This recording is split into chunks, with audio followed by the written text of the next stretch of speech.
मगरे शब्दयोद्धा या युट्यूब चॅनलमध्ये आपल्या सर्वांचं मनपूर्वक स्वागत। पहाटेचा शपथविधी, शरद पवार साहेबांची गुगली, विकेट मात्र कुणाची, हा प्रश्न सध्या चर्चेला महाराष्ट्रामध्ये येत आहे। परंतु ही चर्चा होण्याआधी आपण काही घटना घडामोडीकडे लक्ष केंद्रित केलं पाहिजे। 2014 साली शरद पवार साहेबांनी न मागताही भारतीय जनता पक्षाला पाठिंबा दिला होता। या घटनेवर असं कळतं की शरद पवार साहेब कोणत्याही क्षणी राजकारणामध्ये कुठल्याही राजकीय शक्तीसोबत जाऊ शकतात, हे तितकं सत्य आहे। दुसरी बाजू अशी आहे की पवार साहेब असं म्हणतात की पहाटेचा शपथविधी होण्यापूर्वी माझी आणि देवेंद्र फडणवीस साहेबांची भेट झालेली होती।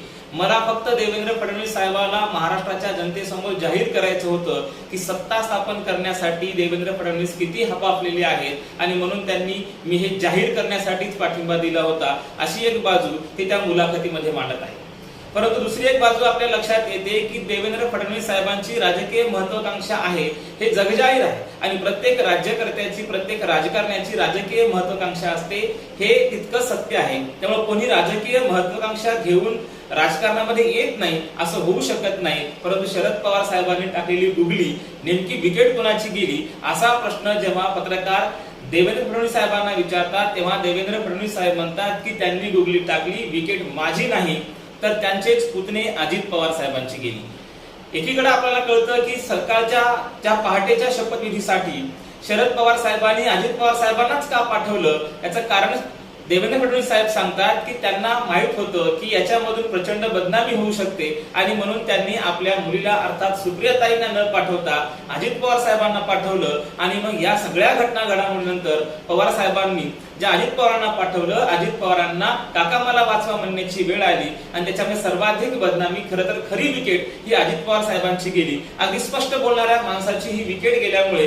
कदाचित महाराष्ट्रातील त्यांच्या चाहत्यांनाही वाईट वाटलं। परंतु हे सत्य सांगत असताना देवेंद्र फडणवीस साहेब म्हणतात की पवार साहेब अर्धसत्य सांगत आहे, पूर्ण सत्य बाकी आहे। परंतु काही गोष्टीच्या राजकीय घडामोडींचा जर आपण विचार केला, 2014च्या विधानसभेच्या निवडणुकीनंतर भाजपला पाठिंबा देणे असो की त्यांनी वसंतदादाच्या संदर्भाने जे देवेंद्र फडणवीस साहेब सांगतात की त्यांनी केलेलं राजकारण असतं आणि आम्ही केलेलं राजकारण असतं, आम्ही केलेलं राजकारण हे धोका असतो असं शरद पवार साहेबांना वाटतं। आणि म्हणून त्यांनी उदाहरण दिलं की वसंतदादा पाटलाच्या राजकारणामध्ये किंवा वसंतदादा पाटलांच्या सोबत असताना त्यांनी केलेलं जे राजकारण आहे, त्यांनी जे काही आमदार फोडून स्वतः राजकारणात उभे राहिले होते ते मात्र राजकारण असतं आणि मी केलेलं राजकारण नसतं। आणि मग ही गोष्ट लक्षात घेतली पाहिजे की प्रामाणिकपणे अभ्यासकांनी आणि महाराष्ट्राच्या जनतेने ह्याही गोष्टी समजून घेतल्या पाहिजे की देवेंद्र फडणवीस साहेबांची ही भूमिका तितकीच महत्त्वाची आहे।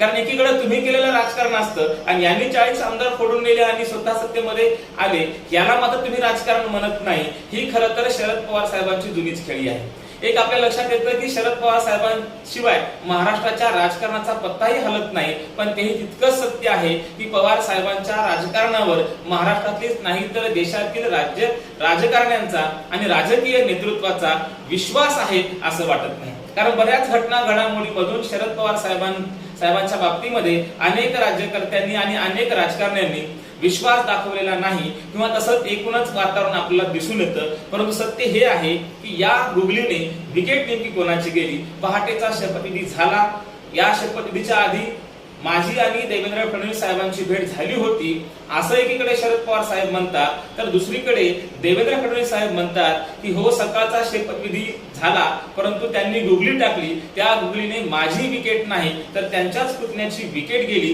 अर्थात अजित पवार साहेबांची विकेट गेली। हे देखील महाराष्ट्रानं बघितलेलं आहे। याच्यावरून एक लक्षात येतं की पुढे देवेंद्र फडणवीस म्हणतात की शरद पवार साहेब हे अर्धसत्य सांगत आहेत, पूर्ण सत्य सांगत नाहीत। फडणवीस साहेबांनी महाराष्ट्राला दाखवून द्यावं की पूर्ण सत्य काय आहे ते।